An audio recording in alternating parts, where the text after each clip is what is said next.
What exactly does the phrase "the sons of God" actually mean? Are we supposed to consider the sons of God as earthly human beings, or is it possible that the sons of God could actually be the cosmic supernatural beings that are, in fact, part of God's very first family? When we turn to a passage like Genesis chapter 6, we see this phrase. Actually, we see it in a couple places. So let's just read through these verses, these examples, and then try to make sense of what this Hebrew phrase actually means. In Genesis 6, it starts here in verse 1, when mankind began to multiply on the earth, and the daughters were born to them, the sons of God, the Hebrew phrase here is the bene Elohim, the sons of God saw that the daughters of mankind were beautiful, and they took any they chose as wives for themselves. And then later it says, verse 4, the Nephilim were on the earth both in those days and afterward. When the sons of God came to the daughters of mankind, who bore children to them, they were the powerful men of old, the famous men. So we have an introduction here to these sons of God, the bene Elohim, and we have this curious question. Who are they? What are they? And how are we supposed to think about them, especially as Christians? Like, what is actually taking place in the text? Well, before we get too far, I want to go to a couple other passages of scripture that will actually give us a little bit more indication of potentially who these Bene Elohim, these sons of God, are. So the same phrase actually shows up again in the opening page, in the opening chapter of the book of Job. So Job chapter 1, verse 6. One day you got it, Bene Elohim, the sons of God, came to present themselves before the Lord, and Satan also came with them. And then at the top of chapter 2, verse 1 says, one day the sons of God came again to present themselves before the Lord, and Satan also came with them to present himself before the Lord. All right, what in the world is actually taking place here? So I'm just going to go ahead from the jump and just suggest what I actually think this phrase means. Then I'm going to give a little bit of defense for why I think we should retain a ancient Near Eastern understanding, and for the most part, the early church and church tradition understanding that these sons of God are actually cosmic beings. They're supernatural beings. They're angelic in nature. These are not human rulers. We're going to talk a little bit more about that. But first, notice this in Job, that the scene that we have is what my late great doctoral advisor, Dr. Michael Heiser, refers to, and he's getting this from Second Temple literature and from Jewish Israelite history, that this is a divine council scene. That God is a king, and because God is king, he has a council that he invites his family members to participate and to take part in. So Job 1 is almost like we are getting a peek into the cosmic king's palace, the place where he takes court, the place where he has discussions and he's looking and he's judging and he's considering all the things that are taking place in his creation. And in Job 2, when you have this figure called Satan. So at this time in biblical history, the article is present, Hasatan, which is more referring less about a person and more about the office. This is the office of the accuser. And so there's this individual who comes in, the supernatural being who presents himself, Hasatan, along with the Bene Elohim, with the sons of God. Now, again, this is cosmic. This is supernatural. This does not give us any sense of a earthly palace or a earthly king with earthly people that are walking around. There's every sense that we get that this is a divine council scene, and God is king. And as God is king, he sits and he judges. Now, why is this so important? Well, however we take this phrase in Job chapter 1, verse 6, and then again in 2, verse 1, and in fact, there's another passage in Job 38, verse 7. Let me just go ahead and read it. This is super fascinating. Job, I'm going to start actually in verse 4. When God, Yahweh, is questioning Job and says, where were you when I established the earth? Tell me, if you have understanding, who fixed its dimensions? Certainly you know who stretched a measuring line across it.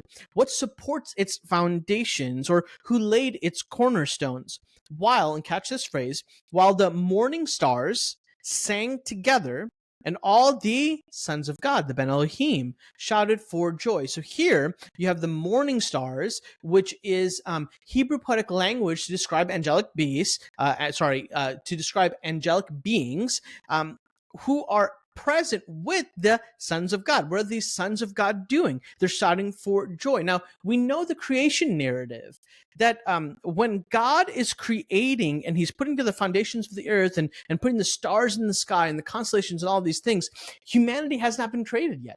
Adam and Eve are not even in existence. So just think through timeline here. The sons of God have to be angelic beings, supernatural beings that were present, that are singing the praises of God. Basically, the image that I have of this is kind of like a squad, like a cheerleading, a bunch of people in the bleachers that are watching God just make buckets after buckets after buckets, just like he's crushing it. And they're cheering him on like, yes, this is phenomenal. They're observing and they're witnessing and they're praising the beauty and the grandeur that is taking place in front of them. So does any of this so far sound earthly to you? Well, no, it doesn't. It very much sounds cosmic in nature. Then we get to an interesting passage, Psalm 82. Psalm 82 is the linchpin passage for this phrase, the sons of God, and this concept in Hebrew, Elohim, which means God or gods. It's actually in the plural form in Hebrew, and the context helps us determine whether we're talking about, for sake of simplicity, capital G God or lowercase g gods. And so yes, there are gods. But these gods are not the God, are not Yahweh himself.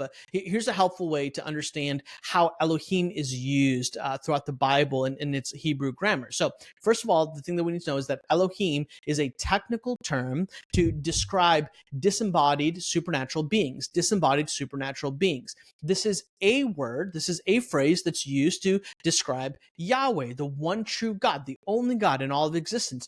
This is also a term that's used to describe other supernatural beings that are either in accord, part of God's divine counsel, or were part of God's divine counsel, and then they go into rebellion.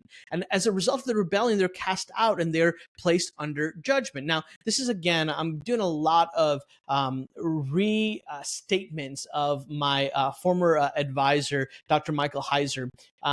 Mike used to say this. He did say this, and I think it's super important. Yahweh is Elohim, but no Elohim could be Yahweh or ever can be Yahweh. So in a sense, Yahweh is species unique, distinct. There is no other Elohim that can be Yahweh, but Yahweh is Elohim. And so this creates the superiority, the specific distinction, and the exclusivity of who Yahweh is. So we shouldn't freak out and be like, oh no, there are gods. Well, yeah, this is Elohim. It's just a technical term to describe supernatural, disembodied beings. So then we get to Psalm 82, and this is what Psalm 82 says. Psalm 82 says that God stands in the divine assembly. Now, this first God is Elohim. So the actual phrase that we have here is Elohim Nitzav Baha Dad El. So God stands in the divine assembly.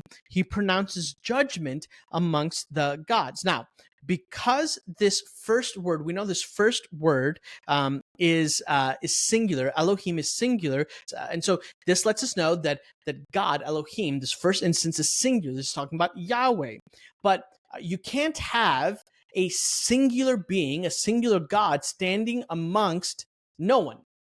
It just doesn't make sense, right?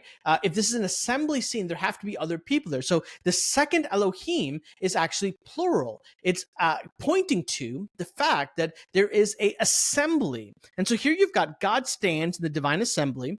He pronounces judgment amongst the gods.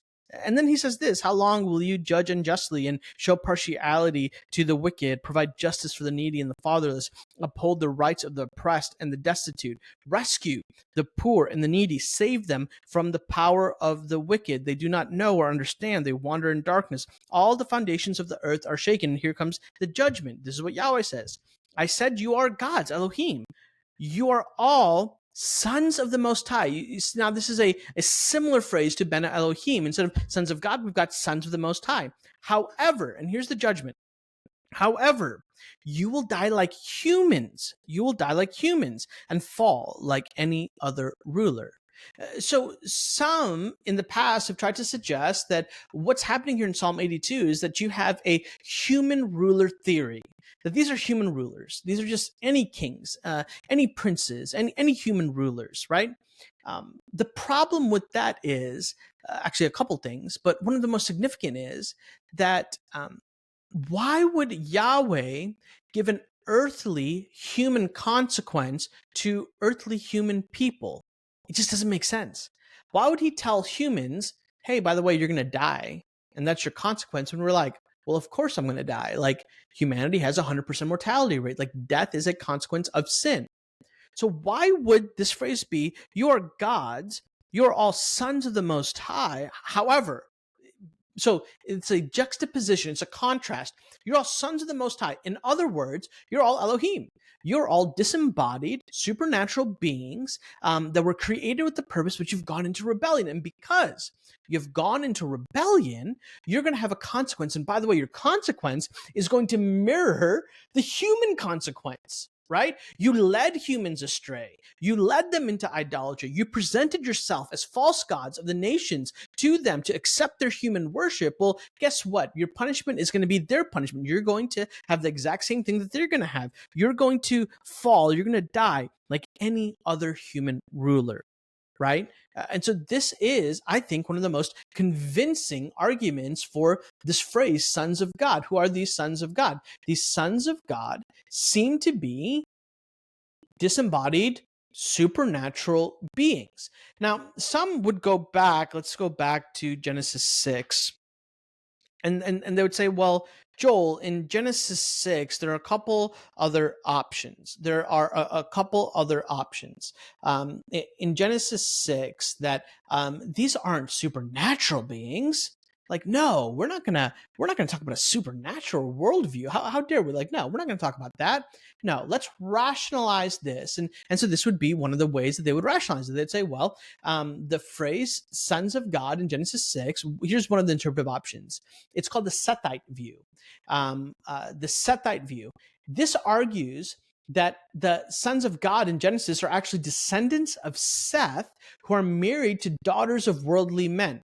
So these daughters were actually from the ungodly line of Cain. Those that support this view refer to godly and righteous individuals, Psalm 73:15, Hosea 1:10, Psalm 80:17. But the problem is that this view is pretty unconvincing because it fails to take into account the fact that the phrase sons of God never appears in Scripture as a collective term for the Sethites. It doesn't show up. So how can we import a meaning into this phrase when that meaning isn't ever attested? It's never referred to. It's never shown. It's not restated elsewhere else in Scripture. It's an anomaly. Well, that's kind of difficult to comprehend.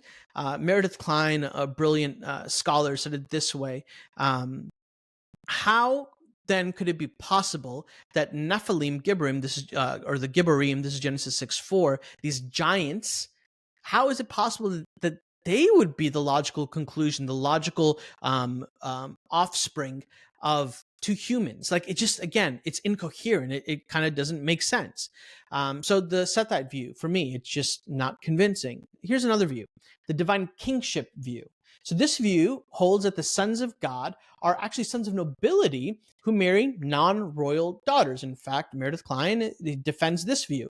And he says, well, that this phrase, bene Elohim, was actually appropriated in Genesis 6:1-4 as a designation for the antediluvian kings, these ancient kings of the past. And the defense, the way that Meredith kind of defends this, is based on reading Elohim as judges, and he takes that from Exodus 21:6 and 22:68. Now, I have to say, this is a much better argument because we've got scriptural defense, we've got scriptural evidence that's present to suggest that, hey, there is now both, there's a correlation between these terms, something that the Sethite view doesn't have. But here's the problem. These specific judges are actually never called Elohim in these passages. And there's never a juxtaposition between Elohim and judges to create that definition. So that makes this view super unconvincing.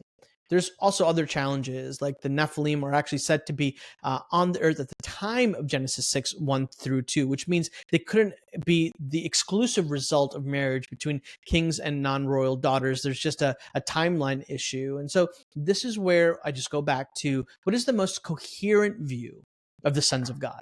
What is the most coherent view that has scriptural evidence, biblical theological evidence, and is attested to in church history? I think it is that these sons of God are cosmic beings that are created by Yahweh that served in the divine council. So this view is actually affirmed by the New Testament, Jude 5, Jude 7, 2 Peter 2, 1 through 10. These passages refer to these sons of God as angelic beings, as angels. And then the other thing is, again, coherence. Whatever we do with Genesis 6 and Psalm 82, and then Job 1 and 2 and 38, all of these decisions in some way have to bring coherence, congruity to each other. So again, if you take a human view of Genesis 6, we have to come to some rational conclusion for how Psalm 82 has to be either human rulers now, or why in this one instance they would not be human rulers when you have the Job passages as clearly being supernatural beings. You see, there becomes a logical question that comes into play as well. In fact, I have a suspicion that someone like Augustine, who I think is brilliant, I mean, I love Augustine gets Psalm 82 horribly wrong. Why? There is this tendency to try to make sure that whatever we do with Psalm 82 matches with Job 1 and 2 and 38, but that's going to create chaos. So we leave Job out of the question altogether. So we just look at Psalm 82 and Genesis 6, and we say, well, Genesis 6, we're going to take a human ruler approach, which means Psalm 82 has to be a human ruler approach. But then we have no clue what we're going to do with Job 1 and 2 and 38, right? So this view that these sons of God, these bene Elohim, are cosmic beings is a much more coherent view.